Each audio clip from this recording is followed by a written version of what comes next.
tuned into Recovery TV, the voice of hope, with your host, John J. Tassoni Jr. Discussions and information on addiction and mental health issues. Now, here's John and today's guest.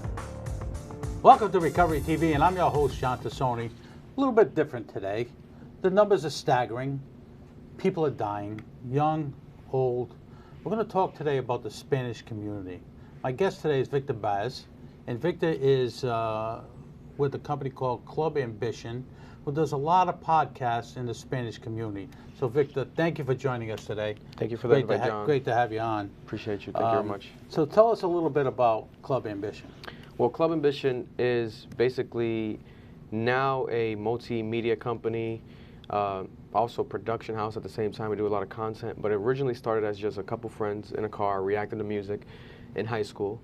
And then it translated from putting those videos on YouTube, and then from YouTube, they blew up. You know, they would go viral, the artists would reach out to us, and slowly I started creating other styles of content, whether it's interviews, podcasts, and everything being regional, recording it in Providence, Rhode Island, having guests from Providence, Rhode Island, some of the biggest guests, you know, biggest celebrities from Providence, such as a Jeremy Pena, World Series champion, Kwity Paye, NFL, you know, player that, you know, famously tackled Tom Brady. So a lot of that stemmed from just the organic, you know, genuine friendship and bonding with friends, translated into on camera, and now it's developed to become a big brand that is a very, very proud staple of the young generation in Rhode Island right now. You know, the Spanish community has been one of the communities that's been hit the hardest with overdoses. Definitely. How do you do a podcast and try to get people engaged and tell them what's really happening on the street?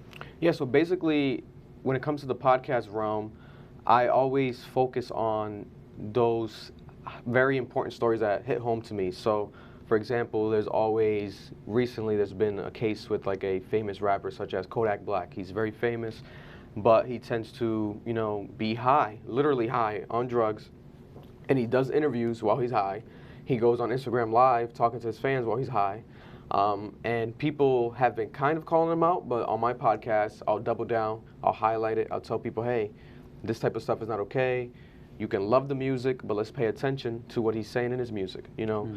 One of the reasons that our YouTube channel and our, you know, reactions in the car, listening to music as friends blew up before it turned into a major company that it is now, it was because of the fact that we would highlight lyrics. So whenever a rapper such as Juice WRLD, who recently passed away, or XXXTentacion, who passed away, specifically the Juice WRLD one, and Mac Miller, another famous rapper that we would cover. Juice WRLD and Mac Miller died from drug overdoses, right? So we would highlight that in their lyrics. Whenever they would rap about it, sing about it, we would be like, hey, the music's nice, but they're saying that they want to die. They're saying that they're doing these amount of drugs and like they're popping these pills. And it's like, it might sound good because it's in a melody and the production's very nice, but let's pay attention to the lyrics because they actually have to mean something. They're not just making this up to be funny or just to, you know, just to be a part of a trend, especially now that we see, look at them, they're dead. You know, they passed away. So I think it's very important and significant to highlight that because the young generation right now, they love music, especially the young black and brown community. They love hip-hop, right? So if rappers are talking about popping pills and having fun and doing this and doing drugs so casually, then that same way that they're saying it casually, a young child might casually want to be like, Mom, you know, can I do this? Or they might just do it with their friends at school, or might try to do this and do these drugs and think it's like, oh, it's in the music, so it's okay. Like, when in reality, it's not okay at all. It's far from okay. So I make it a point to highlight that. We've had guests on. We've worked with Rhode Island Lottery. You know, they have the problem gambling services. We've had them on. We've interviewed them. We've worked with them in sponsorships as well to promote the concept of, you know, if you are even addicted to anything, even gambling. You know, people think gambling is like, oh, you know, it's fun, it's you know, but it's actually something that can become addictive, especially with college kids right now. You know, they do the sports book, Rhode Island sports book, the parlays, the money lines.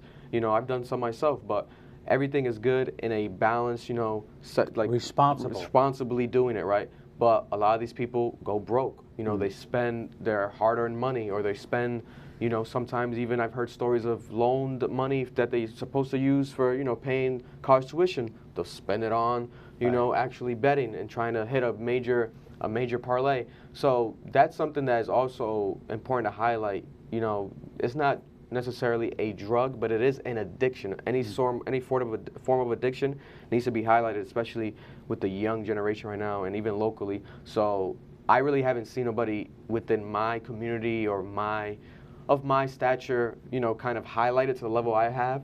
So I take kind of pride in that, you know, because even though I definitely can do more and will do more to highlight it, I think it's done a very significant amount of, you know, influence and impact because people see it. Right. You know, you're a young man. Yeah. You're a young man, and you have a good head on your shoulders. Why go down this road as a young man? You can do a lot of different things, but Yeah. why this? I think it naturally came to me. Like, I would see certain things, like, for example, like even the podcast realm, I would see locally, like, people would do content and they might do a podcast, but it wasn't consistent. They wouldn't drop it every week. They wouldn't cover new topics every week. They wouldn't have it visually, you know, to the level, or at least, you know, close to the level of like yourself right here. It was like a production, you know, really nice lights, microphone, a producer, very nice setup. So I took it upon myself to invest into that. I'm like, we need to get it up and running. We need to have it that way. We need to have it consistent. And we can still keep talking about hip-hop culture, whatever we would do regularly with the reactions in the car, cover new music, but then incorporate a more regional aspect where we can have guests, local guests. We can have also, you know, local news coverage.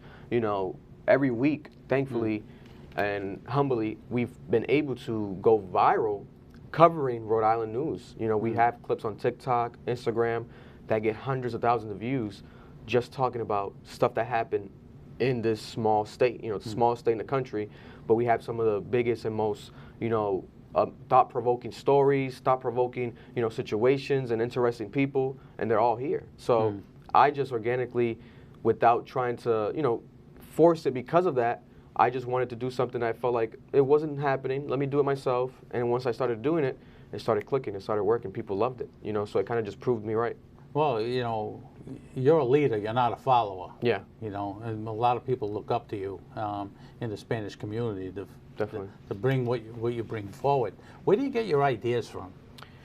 So my ideas kind of stem from all of my passion. So like literally on the way here, I was listening to a podcast, a brand new podcast I just dropped today. So I'm constantly taking in information. I'm addicted to, you know, being informed, whether it's, you know, hearing an audio book, watching a brand new interview, you know, and it could be all facets. It could be, you know, a brand new Hugh Jackman interview on Good Morning America, or it could be, you know, a brand new interview with Nicki Minaj on Instagram Live. It's all subsets and subcultures. I'm really into just pop culture, celebrities. I've always been since younger. You know, I grew up watching, you know, MTV on TV, waking up to school, getting ready to go to school, watching MTV, you know. So it's just something that I naturally loved. And instead of me just talking about it with my friends in group chats and texts, I'm like, hey, let me actually value my opinion, put it on camera, actually, you know, thought-provoke it with my own opinion, my own take, post it online, and see how people feel about it. And it's worked. It's grown a following. Sometimes people feel like I'm speaking for them without them, you know, realizing like, oh, I felt that way, but no one said it. So it's a very powerful thing, you know. And at the same time, I'm coming to realize that it's obviously now turning into the realm of like, hey, I'm just becoming a broadcaster. I'm becoming a journalist, but in my own independent way, without trying to, you know, go to school for journalism, going to school for broadcasting.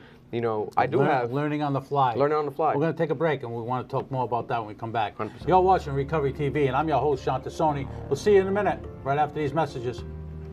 Now, back to Recovery TV with your host, John J. Tassoni Jr. Recovery TV is made possible by our supporting sponsors and our title sponsor, AdCare. Now, here's John and today's guest. Welcome back to Recovery TV, and I'm your host, Sean Tassoni. Victor Baz is in the house, and he's with Club Ambitions. He's a world-known podcaster. Yeah. So thank you for joining us today. No problem at all. I'll get you up there. I'll get you up there. Well, let me ask you a question, Victor. Who is the best guest as you turn the corner and become the success that you are? Yeah. Who is the best guest that you've had on? And I know it's hard to pinpoint it, but you know, I like to ask. We had Chris Herron on big name basketball player Yeah. in the community. Who is it? I would say, at times I felt, by default, just because it's the most viewed, one can argue the Jeremy Pena, because it's his biggest interview to this day. He's never given anyone any, a 3-hour unfiltered interview. We spoke about everything from his story, growing up in the Dominican Republic, literally on a farm, batting, with a piece of wood, actually, hitting eggs, practicing baseball at a young age to now, his first year in the MLB, damn near winning Rookie of the Year. He won the Golden Glove, MVP for the World Series, It's a historic rookie year, right? But that might be a bit more biased because I'm friends with him. We went to the same school. But one that really hits home for me and became my most favorite probably was when I had former Mayor of Providence, Jorge Elorza on. Because of the fact that, as an independent company, covering media, it was huge because he doesn't do long form interviews like that. Especially that was basically his major exit interview, during his last term. And a lot of stuff he was saying, talking about, I didn't agree with. But it was like a sense of like, wow, we have the mayor on. It's a major moment. It kind of felt like a kind of a reminder of like, okay, I'm doing the right thing. And he appreciated everything. I think he appreciated the studio, the setup. He was very impressed by it. So it kind of reminded me of like that aspect, especially locally, regionally, that, it matters to actually cover local media and local news. And it matters to highlight the people that are actually behind the scenes, actually making things happen and work. Because he spoke about a lot of stuff that, was news to me, and his perspective on things was very like eye-opening.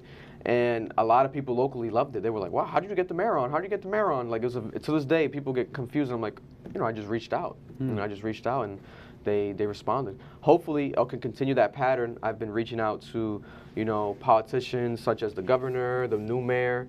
None have fully responded yet, but eventually I feel like I can get more down that route, especially with the younger community, because I feel like they need to know more about the local politics and what's actually going on. But that was my most favorite one probably so far, because I just thought it was pretty cool. I'm like, oh, we had the mayor on, great conversation. Didn't agree with everything he said, but it was like an amazing, like, okay, we actually did it, kind of moment. One of the other things, if I may suggest something to you, is the chief of police, the new chief of police in Providence, because to help your community with substance use and mental health issues, I think he brings a lot to the table.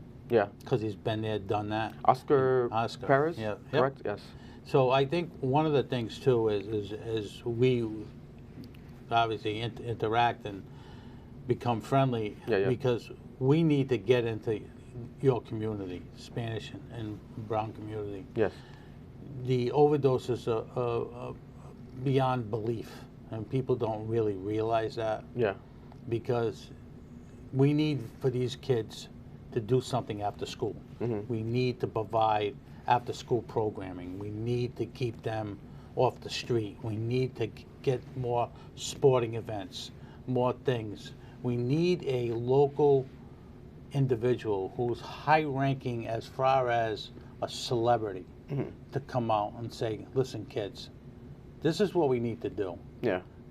You need not to stand on the corner and drink alcohol. You need not to stand on the corner and buy or sell drugs. You need to get your heads in the game. You need to be productive citizens, because if not, you're going to end up like some of the rappers that you indicated, who have got wrapped up in no pun intended, are wrapped up in drugs and alcohol, and if they die, they're not helping the community. Yeah. Because they've done their thing and that's it. They're done. They lay to rest, and the next rapper comes on board. Yeah. But we need somebody. I always say that, even in the white community, we need to get someone. And I tried to get the coach of the Boston Bruins to come on, because he's in recovery. Yes. And there's a few others I'm trying to get to come on, because people look up to those individuals because 100%. Of their stature. 100%. And just a FYI, I was in line at the registry about a week ago. Somebody tapped me on the shoulder. He said, hey, you know what? I watch your program every weekend. And I'm like, really? But you know what I'm saying? Yeah. We're starting to make inroads. Yeah. With this program, we're starting to, you know, and with you coming on, and we advertise that you're coming on with the Spanish and Brown communities. Yeah. You know, it'll work. We just got to keep the ball rolling. We got to you got to keep it in the field of play. Yeah. No, I agree. I you know, there's some days where, like, you know, the stereotypical people are like, oh, I have doubt with the future generation. I'm worried about the future generation. But I do have a lot of optimism, you know, because I always feel like, you know, it gets worse before it gets better. Mm-hmm. So right now there seems to be, you know, staggering, just like huge negative energy with social media and everything you kind of see on there. Right. And that's kind of what gravitates towards people more. Like, the negative news gets more attention, especially right now. And I feel like it's kind of been like post-pandemic effect as well, where people were kind of inside and everyone's kind of getting used to coming outside again, but they're just very frustrated. So I feel like in the next upcoming few years, especially with, you know, people like yourself, myself, creating content specifically highlighting this and the importance of, you know, people needing to actually tell the younger generation, hey, stay away from drugs, you know, actually maintain your life, care about your future.